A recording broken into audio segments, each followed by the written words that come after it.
안녕하세요. 보험을 가입 안 하신 분들은 없을 거라 생각을 합니다. 아마 대부분 가입이 되어 있을 거라 생각을 하고요. 우리가 핸드폰 요금제를 내는 것처럼 보험 또한 내가 필요한 보험을 매달 납입을 하고 계실 겁니다. 하지만 이 보험 상품들은 엄청나게 많기도 하고 주변에서 추천해주는 상품도 있고 내가 필요로 해서 가입을 하는 경우들이 있는데요. 이런저런 보험들을 가입을 하다 보면 나중에 부담이 되는 상황들이 와서 보험을 정리를 해볼까?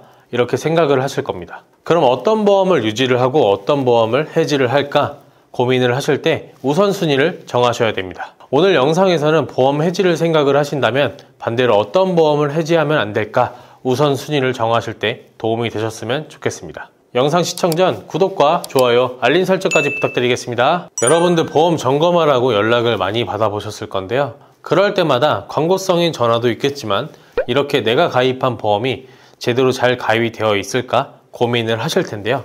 안 그래도 보험료가 부담이 돼서 줄일까도 고민하시는 경우들이 많기 때문에 어떤 걸 해지를 할까 생각을 하게 됩니다. 그리고 우리가 보통 납입이 끝난 보험들은 당연히 만기까지 가져가게 됩니다. 하지만 우리가 납입을 하는 보험들은 우리가 부담이 느껴지면 해지를 고려하실 텐데요. 지금부터 영상 끝까지 시청해주세요. 여러분들 실손을 해지하시면 안 됩니다. 이런 당연한 말씀을 드리려고 하는 건 아니고요. 좋은 상품이나 특약 관련해서 말씀을 드리도록 하겠습니다. 이 일배책이라고 하는 특약은 정말 가격 대비 너무 좋은 특약인데요. 이 일배책은 현재 본인 부담금이 20만원, 50만원 이런 식으로 본인 부담금 자체가 큽니다. 하지만 이전에 본인 부담금 2만원만 내면 됐었는데요. 많은 분들이 일배책으로 보장을 받고 있고 아무래도 요즘에는 일배책 보상 처리 과정이 많은 분들께 알려져서 한 번쯤은 들어보셨을 겁니다. 이처럼 일상생활 배상 책임은 일상생활 속에서 배상 책임을 져야 할 때 반드시 필요한 범위인데요. 살다 보면 누구나 실수로 누군가에게 피해를 끼치는 경우들이 있습니다. 예를 들면 화장실 누수로 아랫집에 피해가 갔을 때, 그리고 또 많이 청구를 해주시는 차례 중에 내 아이가 친구 집에 놀러가서 TV 파손을 하는 경우들, 아이끼리 놀다가 다치게 한 경우, 물론 고의성이 없어야 하겠죠. 그리고 반려견과 산책 중에 행인을 문 경우에도 보상이 됩니다. 대신에 반려견이 등록이 되어야 하고 반려견은 나의 재산으로 간주를 하기 때문에 배상으로 볼 수 있습니다. 그리고 자전거를 타다가 차량을 파손시키거나 사람을 다치게 하는 경우들도 보상이 됩니다. 일반적인 자전거는 보상이 이루어지지만 요즘에는 전기 자전거, 자토바이, 전기 킥보드, 자전거를 대신해서 타는 경우들이 많은데 이런 전동기 구분이 될 만한 것들은 보상이 되지 않습니다. 일상생활 배상책임보험, 자녀 배상책임보험, 가족 배상책임보험 이렇게 특약마다 피보험자가 되는 대상, 즉 가족관계에 따라서 가족관계에도 보상이 될 수 있습니다. 우리 가족은 가족 배상책임보험 한 개만 가입하면 되는 것이 아니냐 생각하실 수 있겠지만 가족 범위에 속한 2명이 있다면 본인 부담금 또한 내지 않을 수 있습니다. 세대 분리 등을 고려해 보셨을 때는 개개인마다 하나씩 꼭 가입을 하시는 것이 좋을 거라 생각을 합니다. 이 일배책은 보상이 이루어질 때 고의적이지 않고 입증이 될 만한 증거가 있어야 하는데요.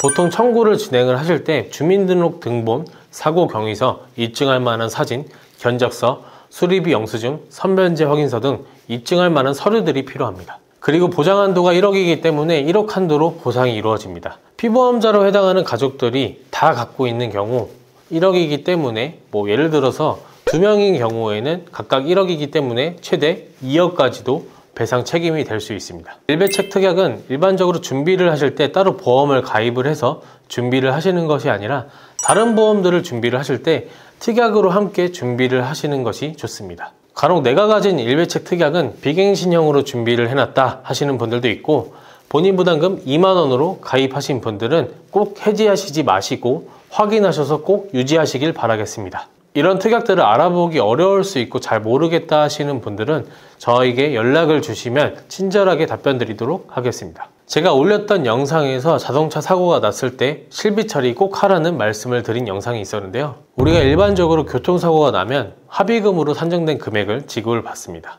과실 비율이 있는 경우에는 실비 청구를 진행을 하실 수가 있는데요. 하지만 여기서 표준화 이전 실손으로 가입하신 분들 중 약간마다 조금은 상이하겠지만 과실 비율이 없어도 보상되는 특약이 있습니다. 바로 실손 특약인데요. 요즘은 실손 의료비 특약으로 표기가 되지만 예전에는 상해 의료비, 질병 의료비 이런 식으로 표기가 되어 있어서 실비가 아니라고 생각하시는 분들도 간혹 있지만 잘 찾아보셔야겠죠. 약관을 살펴보시면 자동차 사고와 산재 사고에서 발생한 의료비 총액 50%를 보상한다, 이렇게 약관에 명시가 되어 있습니다. 이 말은 과실 여부와 관계없이 교통사고로 의료비가 발생했을 때 의료비 총액 50%를 받을 수 있다는 말인데요. 예를 들면 내가 입원해서 치료를 받고 검사하고 치료가 끝났을 때 의료비가 500만 원이라면 250만 원을 청구하실 수 있다는 뜻입니다. 그렇기 때문에 예전에 가입하셨던 실손 중에 상해 의료비 특약이 있다면 방금 말씀드렸던 해당하는 약관을 따라가니까 교통사고가 나신 적이 있다거나 나셨을 경우에는 반드시 꼭 청구를 진행하셨으면 좋겠습니다. 그리고 해지하시면 안 됩니다. 보편적으로 상해 의료비 특약은 2009년 10월 이전에 가입하셨던 특약이지만 같은 약관을 사용하지 않는 상해 의료비 특약도 있기 때문에 해당하는 약관을 잘 살펴보시길 바라겠습니다. 이런 특약들 같은 경우에는 알아보기 힘든 경우들이 많기 때문에 잘 모르겠다 하시는 분들은 연락을 주시면 친절하게 답변 드리도록 하겠습니다. 우리가 보험 상품을 가입을 하실 때 암 진단비는 꼭 구성을 하게 되는데요. 이 암 진단비 특약을 구성하시게 되면 유사암 진단비는 꼭 함께 가입을 하십니다. 최근 기준으로는 유사암 진단비는 암 진단비의 20%까지 밖에 설계가 안 되는데요. 암 진단비 5천만 원이라면 유사암 진단비는 1,000만 원까지 밖에 구성할 수 없다는 뜻인데요. 보편적으로 유사암이라는 게 제가 외우기 쉽게 기, 갑, 경, 제 이렇게 외우는데요.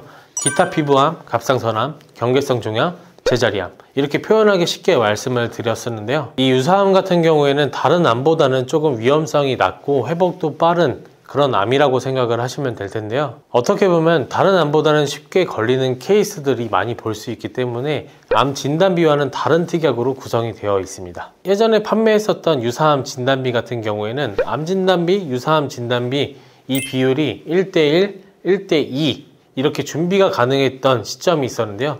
혹은 그 이상도 준비가 가능했었습니다. 유사암 진단비를 구성하시는데 암 진단비와 별개로 가입 금액을 설정할 수 있었기 때문에 이때 가입하셨던 분들은 리모델링을 하시거나 해지하실 때 반드시 고려를 해야 할 만한 부분이라고 생각합니다. 이런 통계치에서도 암 중에서 갑상선암이 발병률 1위인데요. 유사암 진단비에 속한 암이니까 당연히 중요하게 생각을 하셔야겠죠. 오늘은 해지하면 안 되는 보험과 관련해서 말씀을 드렸는데요. 보험은 항상 점검을 하시면서 나에게 필요한 보험인지 아닌지를 생각을 해보시면서 해지를 하는 게 좋을까, 유지를 하는 게 좋을까 이렇게 고민이 많이 되시겠지만 우선순위를 정하셔서 나에게 맞는 보험을 준비를 하셨으면 좋겠습니다. 오늘 영상이 도움이 되셨다면 구독과 좋아요 그리고 많은 분들께 공유까지 부탁드리겠습니다. 궁금하신 점이 있거나 보험 설계, 점검이 필요하신 분들은 전화를 주시거나 카톡을 통해서 연락을 주시면 친절하게 답변을 드리도록 하겠습니다. 감사합니다. 본 광고는 심의 기준을 준수하였으며 유효기간은 심의일로부터 1년입니다.